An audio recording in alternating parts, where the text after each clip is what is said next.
오늘 우리에게 주신 하나님 말씀은 열왕기하 13장 1절로 13절까지 말씀입니다.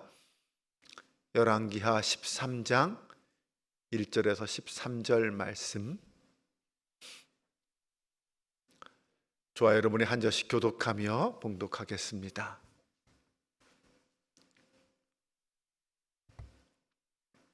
제가 먼저 봉독해 올립니다. 유다의 왕 아하시아의 아들 요아스의 제23년에 예후의 아들 여호아하스가 사마리아에서 이스라엘 왕이 되어 17년간 다스리며 악을 행하여 이스라엘의 죄를 여로보암의 죄를 따라가고 거기서 떠나지 아니하였으므로 여호와께서 이스라엘에게 노하사 늘 아람 왕 하사엘 손과 그의 아들 벤하닷의 손에 넘기셨더니 아람 왕이 이스라엘을 학대함으로 여호아스가 여호와께 간구하며 여호와께서 들으셨으니 이는 그들이 학대받음을 보셨습니다. 여호와께서 이에 구원자를 이스라엘에게 주심에 이스라엘 자손이 아람 사람의 손에서 벗어나 전과 같이 자기 장막에 거하였으나 그들이 이스라엘에게 범죄하게 한 여로보암의 집에 죄를 떠나지 아니하고 그 안에서 따라 행하며 또 사마리아의 아사레 목상을 그냥 두었더라. 아람 왕이 여호아하스의 백성을 멸절하여 타작마당에 티끌같이 되게 하고 마병 50명과 병거 10대와 보병 10,000명 외에는 여호아하스에게 남겨두지 아니하였더라. 여호아스의 남은 사적과 행한 모든 일과 그의 업적은 이스라엘 왕 역대지략에 기록되지 아니하였느냐.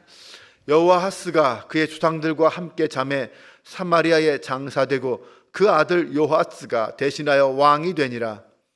유다의 왕 요아스의 제37년에 여호아스의 아들 요아스가 사마리아에서 이스라엘의 왕이 되어 16년간 다스리며 여호와께서 보시기에 악을 행하여 이스라엘에게 범죄하게 한 느밧의 아들 여로보암의 모든 죄에서 떠나지 아니하고 그 가운데 행하였더라. 남은 사적과 모든 일과 유다 왕 아마샤와 싸운 그의 업적은 이스라엘 왕 역대지략에 기록되지 아니하였느냐. 다 같이 요아스가 그의 조상들과 함께 잠에 이스라엘 왕들과 함께 사마리아에 장사되고 여로보암이 그 자리에 앉으니라. 아멘. 할렐루야.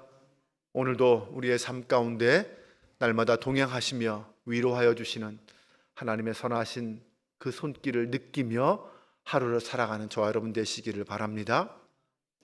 오늘 열왕기하 13장은 북왕국 이스라엘의 예후의 아들인 여호아하스와 그의 아들 요아스의 통치에 대해서 말씀하고 있습니다. 역사상 가장 악했던 북왕국 오므리 왕조의 통치 가운데 하나님은 예후를 통하여 북왕국 이스라엘에게 새로운 역사와 회복의 기회를 주셨습니다. 10장에 보면 예후가 왕이 됩니다. 그리고 왕이 된 다음에 그는 바알의 신당과 목장들을 헐면서 나름 이 종교 개혁을 일으키고 정직하게 행합니다. 하지만 예후는 북이스라엘의 첫 번째 왕이었던 여로보암, 그 여로보암이 세웠던 베델과 단에 있는 이 금송아지 우상을 없애지 못합니다.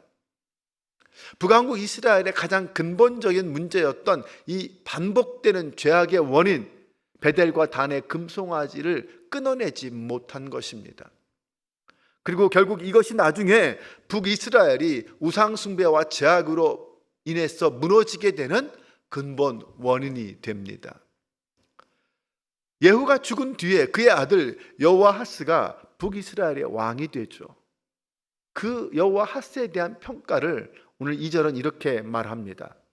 여호와 보시기에 악을 행하여 이스라엘에게 범죄하게 한 느밧의 아들 여로보암의 죄를 따라가고 거기서 떠나지 아니하였다. 그런데 이와 똑같은 말씀이 오늘 본문에서 한 번 더 반복됩니다. 바로 여호아하스의 아들 요아스에게서입니다. 11절을 보면 여호와께서 보시기에 악을 행하여 이스라엘에게 범죄하게 한 느밧의 아들 여로보암의 모든 죄에서 떠나지 아니하고 그 가운데 행하였더라. 이 여호와하스와 요아스, 이 두 부자가 저지른 죄악이 무엇입니까? 그들의 문제는 여로보암의 모든 죄에서 떠나지 아니하였다라는 것입니다. 바로 이 베델과 단에 세운 그 금송아지 우상을 떠나지 못하고 계속 섬겼다라는 거죠. 그 중에 여호와하스의 경우는 좀 안타깝습니다. 그는 하나님의 진노하심을 받고 결국 아람 왕 하사엘과 그의 아들 베나닷에게 여러 많은 학대를 받게 됩니다. 그러자 이 여호와스는 하나님 앞에 나와서 회개하며 간구하고 기도하죠. 그리고 하나님께서는 그의 기도를 들어주시고 구원자를 보내서 이스라엘을 이 아람 왕의 손에서 건져내 주십니다. 그렇게 하나님의 은혜를 입었습니다. 하나님께 기도하고 응답도 받았어요. 하지만 그럼에도 불구하고 여호와하스는 온전히 그 죄악에서 떠나지 않고 계속해서 여로보암의 죄악에 머물러 있었습니다. 뿐만 아니라 그는 이 사마리아에 아사라 목장을 세우는 것을 용납하기까지 했습니다. 하나님의 은혜를 입었음에도 불구하고 그들의 죄악의 본성은 달라지지 않았다는 거죠. 그런데 그런 모습이 여호와하스나 요아스에게만 있는 것이 아니죠. 오늘 우리도 그런 모습을 가지고 있습니다. 어쩌면 우리도 나의 삶 속에서 반복되는 죄악들이 있지 않습니까? 그렇게 회개하고 그렇게 기도했는데 또다시 무너지고 또다시 저지르는 죄악들이 우리에게 있습니다. 여러분, 죄의 본성은요, 한 번에 딱 끊어지지 않습니다. 그게 우리 인간들의 모습이에요. 연약한 모습이죠.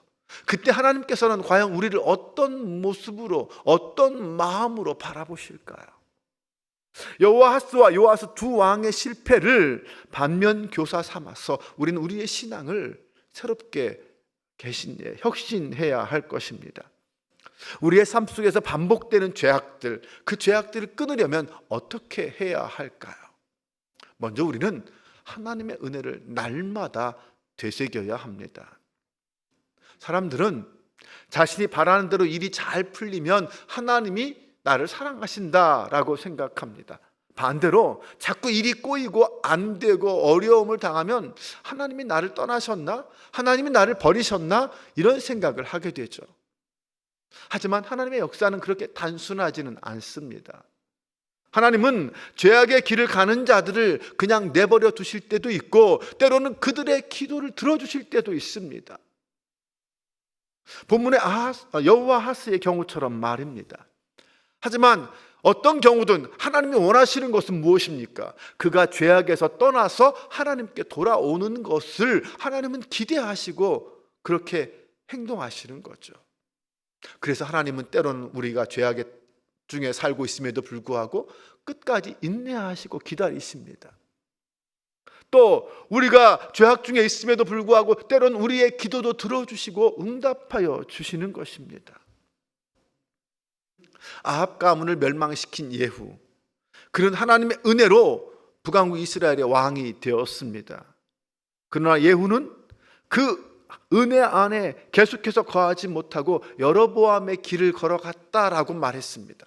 또한 그의 아들 여호와하스도 아람 왕으로 인해 고통당할 때 하나님의 구원의 은혜를 경험했습니다. 그러나 그도 또한 은혜 안에 거하지 못하고 여로보암의 죄악의 길로 걸어갔습니다. 이들은 왜 그렇게 반복되는 죄악의 길로 다시 돌아갔을까요? 그것은 하나님을 일회용으로 생각했기 때문에 그래요. 아니, 하나님의 은혜를 일회용으로 생각했습니다. 사람에게서 받는 은혜는 대부분 일회성이거나 아니면 대가가 따르는 은혜들입니다. 그래서 두 번, 세 번 바랄 수 없습니다. 그러다 보니까 우리는 하나님의 은혜도 그렇게 여깁니다. 그래서 하나님의 은혜 안에 계속해서 거하기보다는 또 다른 은혜, 또다시 누군가 나를 도와줄 수 있을까? 어떤 신이 나를 도와줄 수 있을까? 그렇게 또 다른 은혜를 찾아 나서는 거죠.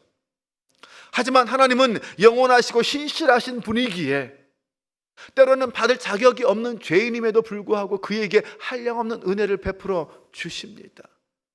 우리가 그렇게 살고 있지 않습니까? 우리가 죄 없는 인간인가요? 아니잖아요. 우리도 매일매일 때로는 죄악 속에서 무너지고 쓰러지고 죄를 범하는 죄인들입니다. 그럼에도 불구하고 하나님의 은혜는 우리를 떠나지 않고 있어요. 그래서 그 은혜를 날마다 곱씹으면 곱씹을수록 우리는 더 큰 은혜의 자리에 나아갈 수 있고 점점 더 새로워질 수 있고 하나님을 닮아갈 수 있는 거예요. 내가 받은 은혜가 무엇인지, 내가 지금 누리고 있는 은혜가 무엇인지를 날마다 되새기고 곱씹어야 한다는 거죠. 그래야 하나님의 사랑이 얼마나 큰지, 나를 향한 하나님의 뜻이 무엇인지를 알아갈 수 있는 거죠. 매일매일 나를 향한 그 하나님의 사랑을 발견하며 내 인생에 하나님의 간섭과 도우심이 있기를 기도하며 살아가야 합니다. 사탄은 매일 새로운 은혜 속에서 살아가는 사람을 결코 넘어뜨리지 못한다는 사실을 여러분 믿으시기 바랍니다. 반복되는 죄악을 끊으려면 두 번째, 성령의 인도하심을 받아야 합니다. 아담의 후손인 인간은 처음부터 죄악의 본성을 가지고 태어납니다. 그래서 인간은 자기 소견에 옳은 대로 살아가려고 하죠. 의의 길, 하나님이 기뻐하는 길을 가기보다는 죄악의 길을 걸으려고 합니다.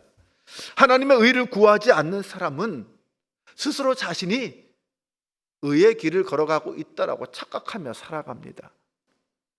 좁은 지식과 짧은 인생의 경험을 가지고 그것이 엄청나다고 생각하면서 자기 자신만이 스스로 나의 길을 인도할 수 있다라고 생각하며 살아가죠.